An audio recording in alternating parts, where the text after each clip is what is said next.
একদম। আজকে যে তোমাদের ফার্স্ট সেমিস্টারের আদরের ছাত্রছাত্রীদের যে আলোচনা করছি, অ্যাকচুয়ালি এটা ফার্স্ট সেমিস্টারের তো শুধু না, এটা প্রত্যেক সেই নতুন সদ্য ওঠা নতুন সেই আদরের স্নেহের ছাত্রছাত্রীদের জন্য এই তথ্যটা খুব খুব ইম্পর্টেন্ট। যে তোমাদের যে সেমিস্টারগুলো সেগুলোকে দুটি ভাগে ভাগ করা হয়, এক হচ্ছে অড সেমিস্টার আর এক হচ্ছে ইভেন সেমিস্টার। অড সেমিস্টার মানে তোমরা জানো যে 1, 3 আর 5, আর ইভেন সেমিস্টার মানে হচ্ছে তোমাদের যে 2, 4, 6। এই যে সেমিস্টারগুলো আছে এই সেমিস্টারগুলো অ্যাকচুয়ালি কিন্তু একসঙ্গে পরীক্ষা হয়। অর্থাৎ অড সেমিস্টার মানে তিনটেই যে সেমিস্টার দেখলে না, এই তিনটে সেমিস্টার একই সঙ্গে পরীক্ষা হয়। অর্থাৎ হয়তো 19-20 টার্মে হলো, দেখা গেল আগে 1 হলো তারপরে 2 হলো, মানে এরকমই কিন্তু হয়ে যায় 1 মাস থেকে 2 মাসের মধ্যেই তিনটে সেমিস্টার একসঙ্গে হয়।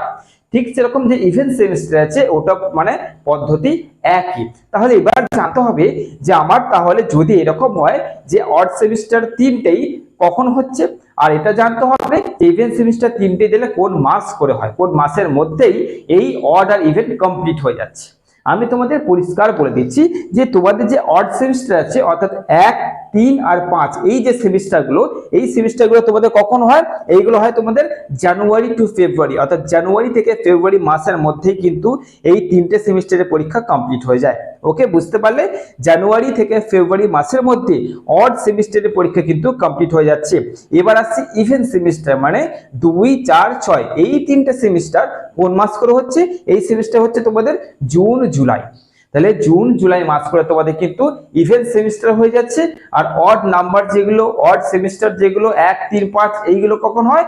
জানুয়ারি টু ফেব্রুয়ারি এই মান্থের মধ্যে কিন্তু পরীক্ষা হয়ে যায়। তার মানে তোমরা ফার্স্ট সেমিস্টার অর্থাৎ যারা দেখছে তারা যে সেমিস্টারে আছো তোমরা হিসাব করে নিতে পারবে যে তোমাদের এক্সামটি কোন মাস করে হতে পারে, তোমরা কিন্তু একটা হিসাব করতে পারবে। আর এই তথ্যটা কেন বললাম, এই তথ্যটা জানার কেন দরকার, তোমরা এখন থেকে প্রিপেয়ার হতে পারবে যে আমি কিন্তু একটা মান্থ জেনে গেলাম, ডেটটা এখন বলা সম্ভব নয়, মান্থ কিন্তু আমি জেনে গেছি যে কোন মাস করে আমাদের পরীক্ষা হবে। তার মানে কি আমি এখন থেকে হিসাব করতে পারবো যে আমার হাতে ক মাস রয়েছে বা আমার হাতে কদিন রয়েছে। এই হিসাবটা করে কিন্তু আমি এখন থেকে এগোতে পারবো, যেখানে আমি একদম পড়াশোনা আমার সলিড পড়াশোনা হবে। আমি একটা হিসাব করতে পারবো যে কতদিন আমার নষ্ট হচ্ছে, কতদিন আমি কাজে লাগাতে পারছি, আমার হাতে অ্যাকচুয়ালি কতদিন আছে, বা একটা সপ্তাহে কভার করতে বসলে আমার জাস্ট কমপ্লিট হয়ে যাচ্ছে। সব কিছু কিন্তু তোমরা হিসেব লাগিয়ে নিতে পারবে।